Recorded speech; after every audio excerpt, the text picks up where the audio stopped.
Wrestling matches may be predetermined, but the sport has claimed a lot of lives. Like any death, many people are affected, and some that are the most impacted are the children. So what happened to the kids of wrestlers who died young? Let's begin with Umaga. While his WWE career only lasted about 3 years, the Samoan Bulldozer accomplished a lot in that time and made a name for himself. In June 2009, Umaga was released from his WWE contract. About 6 months later, tragedy struck. Umaga's wife found him unconscious at their home. He was rushed to the hospital where he passed away, the cause of death being 2 heart attacks. Umaga not only left behind a wife, but 4 children, and unfortunately, his family fell into poverty. This led to Umaga's son, Isaiah Fatu, getting arrested at the age of 15 for aggravated robbery. He ended up getting put behind bars and spent 6 years in prison. In March 2022, Isaiah was released and thankfully turned his life around. He became Muslim and is now following in his father's footsteps. In December 2020, Isaiah started training at Booker T's school, Reality of Wrestling. Then, in June 2023, the 4th generation wrestler made his debut as Zilla Fatu. Isaiah also paid tribute to his late father by using Umaga's signature Samoan Spike. Getting the power from his father!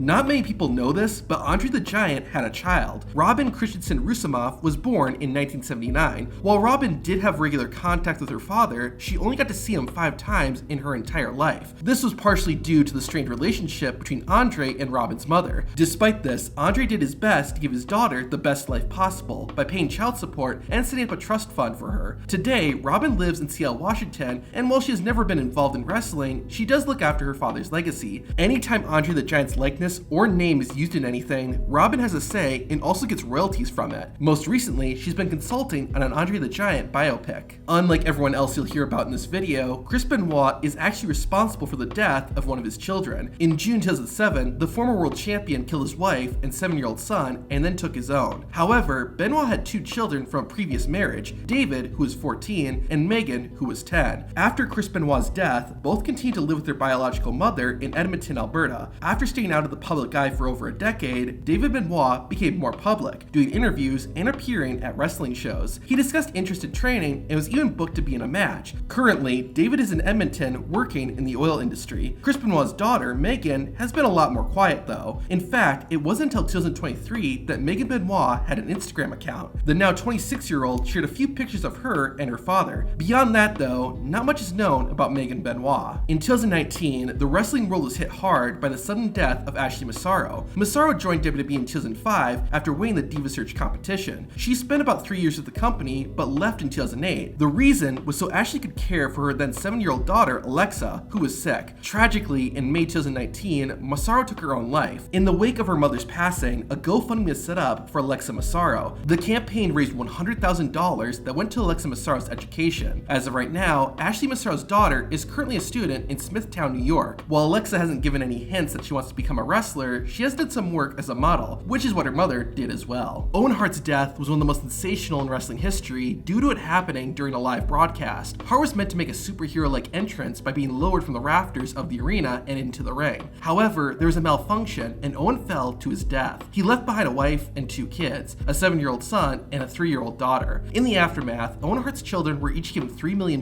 in a settlement. Owen's son, Oj, is now 31 years old in 2023. He's currently attending a school in London, studying to get his PhD in human rights law. Oj Hart is also an artist, guitarist, and world traveler. Owen's daughter, Athena, turned 28 in 2023. In 2016, she graduated with a degree in journalism and also obtained licenses in nutrition and personal training. Oj and Athena have not been involved with wrestling in any capacity, which is understandable. That was until 2022, when Owen Hart's children, as well as his wife, were in attendance for AEW Dynamite, who had begun hosting the Owen Hart Cup tournament in 2021. The news of Luke Harper, aka Brodie Lee's death, was very sudden and very sad. The former Wyatt family member passed away due to a rare condition called idiopathic pulmonary fibrosis, which causes lung tissues to thicken and unable to function. At the time of his passing, Harper had 2 sons, 8-year-old Brodie and 3-year-old Nolan. Nolan will be turning 6 in December 2023, and in August 2023, the son of the backwoods brawler started kindergarten. Nolan is hoping to become a video game programmer, while his older brother Brodie is already following in his dad's footsteps. In the aftermath of Brodie's Brodie Lee's passing, the oldest son, Brodie Lee Jr., made his AEW debut. He soon joined his father's faction, the Dark Order, and started being called -1. AEW even signed Luke Harper's son to a contract that'll become valid on January 17th, 2030, his 18th birthday. That is, of course, if -1 decides he wants to pursue a career in wrestling. Even though he had been retired for years, the Ultimate Warrior's death was still shocking for many. The reason was that Warrior had just made his return to Monday Night Raw the day before his death. Making it even more tragic was that Warrior's wife became a widow and his 2 daughters were left without a father. Warrior's oldest child, Indiana, will be turning 23 years old in 2023, while his youngest, Madigan, will be 21. While both haven't stepped inside the ropes yet, Indiana did get into the highly competitive Colburn School as a ballet student. Currently, Indiana attends the University of Texas at Austin, where she is majoring in youth and community studies while also working as a professional caregiver. The Ultimate Warrior's youngest daughter, Madigan, is pretty private about her life, but it's assumed she's in school as well. Shad Gaspard's death was both tragic and heartwarming. In May 2020, the former WWE wrestler and his son were swimming at Venice Beach in Los Angeles when they got caught in a strong rip current. Lifeguards came to help them, but Gaspard told the guards to save his son first. While Gaspard's 10-year-old son, Arye, got to safety, Shad was swept away and ultimately died. Gaspard's son is now 13 years old and keeps people posted through his Instagram account. Even though he's still in middle school, Arye is already in the gym and lifting weights. It's possible we'll see Arye Gaspard inside a wrestling ring, but it appears his love is for football and basketball. Either way, it looks like Arye is making his dad proud and doing what he loves. Crash Holly died only about 4 months after he got released from his WWE contract. After a roughly 5-year-long career with the company, Holly was let go in June 2003. In November of that year, Holly took his own life at the young age of 32 after receiving divorce papers from his wife. Crash left behind an 8-year-old daughter named Patty, but luckily she was taken care of. Crash's storyline cousin, Molly Holly, helped raise funds for Patty's education. As of today, Crash Holly's daughter lives in Santa Clara, California, where she's working on getting her GED and currently works as an assistant manager at Little Caesars. Brian Pillman blurred the lines between fiction and real life so much that when he died, some people didn't believe it at first. The loose cannon passed away alone in his hotel room at the age of 35 on the day of a WWE pay-per-view. Pillman had 6 children, 2 stepkids and 4 biological, and unfortunately, they were not well cared for. His daughter Brittany and only son Brian Pillman Jr. were physically abused by their mother's new husband and at times didn't know where their next meal was coming from. Tragedy struck the Pillman family once again when Brian Pillman's stepdaughter Alexis passed away younger than her father. When she was in her mid-20s, Alexis wanted to get into wrestling and began training. She started working as a valet and manager and even got an opportunity to work at a TNA Impact Wrestling show. However, Alexis's life came to an abrupt end before her career could take off. In November 2009, Alexis was involved in a fatal car crash and she died at just 26 years old. There is good news though. Both Brittany and Brian Pillman Jr. are doing much better. Brittany graduated from college in 2016 and now runs her own clothing store called Ash Haven Co. in Edgewood, Kentucky. She's also married and has a 2-year-old son. Brittany has even attended wrestling shows to support her brother. At the age of 23, Brian Pillman Jr. laced up his boots and began training. He quickly made a name for himself and within a few years joined AEW. In July 2023, the second generation wrestler's contract expired and soon joined WWE. He's currently performing on NXT under the name Lexus King. 11 miles from where Brian Pillman died, another wrestler would die young. Eddie Guerrero's passing in 2005 hit the wrestling world hard, but it hit his family even harder. Eddie left his wife, Vicky Guerrero, as well as 3 daughters. Latino Heat's oldest, Shal Guerrero, got into the family business and wrestled for WWE. In 2010, Shal signed a contract with WWE and started training at their development system, FCW, which later became NXT. She wrestled under the name Raquel Diaz, but her career was short-lived. She ultimately left WWE in 2014 due to an eating disorder. Thankfully, she recovered, and in 2016, Shal got married to WWE wrestler Aiden English. While she isn't an active competitor right now, Shal is still involved in wrestling, doing ring announcing and commentating for a number of companies, including AEW. Shal is 33 years old as of 2023 and currently lives in Chicago. She has spent the past several years working as a burlesque dancer. Eddie Guerrero's second oldest child, Sherilyn Guerrero, didn't become a wrestler, but does tell stories in her own way. The 28-year-old currently lives in Houston, Texas, where she works as a client coordinator at the medical aesthetics provider Ideal Image, as well as a freelance photographer and artist. Additionally, Sherilyn is a content creator, posting videos to TikTok and her photography to Instagram. Sadly, Sherilyn is not on good terms with her mother, Vicky, and her sister. In April 2023, Sherilyn posted a video to TikTok where she said she got assaulted by her stepfather in early 2020. According to Sherilyn, both her mom, Vicky Guerrero and her sister Shawl blocked her from their phones. Sherilyn added that Vicky basically sided with her husband. After Sherilyn posted the video, Vicky responded by saying her daughter was a hostile, narcissistic person, among other accusations. Eddie Guerrero also had a third child from a different relationship. Kaylee Guerrero wasn't even 4 years old when her father passed away. Despite that, Kaylee was accepted by Vicky as part of her family. The now 21-year-old is a special effects makeup artist for film and seems to have a specialty for horror. It's also worth mentioning that Santino Marella has a daughter in WWE right now. To see her, watch this video.